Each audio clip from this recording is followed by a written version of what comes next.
I used to live in an apartment in Kamuning back in the 1980s. It was a really old apartment. From its architectural design, I'd say it was built back in the 60s. 5 doors laid out in a short row, with a long narrow driveway connecting all of them. This particular row of apartments was home to a mixed group of people. The first door, the one nearest the road, was occupied by an old, childless couple. The next 2 housed middle-class families with small children. My cousins and I rented the last unit. My cousins were all from the province and were enrolled in different universities in Manila.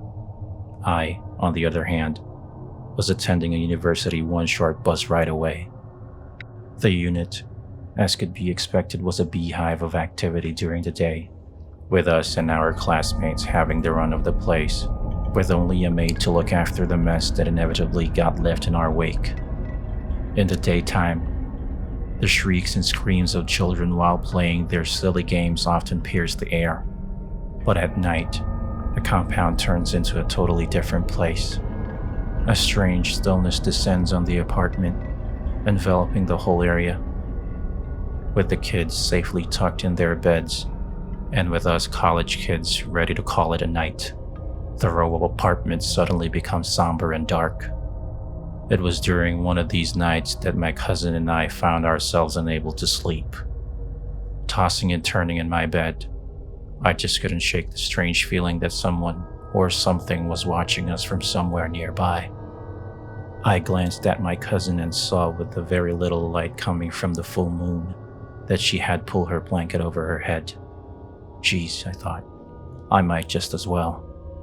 With my eyes shut tight, I could somehow see in my mind and feel that a black shadow was going up the stairs to our room. There were no footsteps, but just a creepy feeling of impending horror. Then suddenly, the shadow was inside the room, standing just right outside the door. It was staring at us. Panic was rising up my throat. I tried not to move. Hell, I was trying my best not to breathe, lest it notice me and come over to my bed. Sleep, you fool, my brain was screaming at myself. Don't move and just sleep. Maybe by sheer force of will, I did manage to doze off. The next thing I remember is waking up the next day and sunlight was flooding the whole room. Somehow, the memory of what happened the night before got tucked away in my brain, with exams from morning till afternoon. Later, during the dinner, my cousin and I got to talk. We started with the usual stuff. How's school? Was there any cute guy in your class, etc.? Did you feel it? She suddenly asked. Huh? I was taken by surprise and was actually bewildered by her question. You know, last night, she pressed on.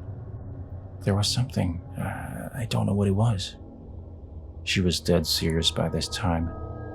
Gone was the light banter we were sharing just a few minutes ago. I went up the stairs and just stood there at our bedroom door. Did you also feel it? Did you see it? It took me a few minutes before I could answer her. Then I told her that it was exactly what I felt. We were so stunned that we both felt and saw the same thing. I knew we shouldn't have rented this place, she continued. It's my mom's fault. Why did she have to put us here? It gave me the creeps the first time I saw this place. Of course, my aunt wouldn't believe any of our stories. You are just making it up, she would scold us. So we had to stay put, and sure enough, lots of other strange things happened through the years we stayed there. Even our other cousins and the maids experienced them. Nevertheless, nothing could compare to that night when the strange shadow washed over us while we slept.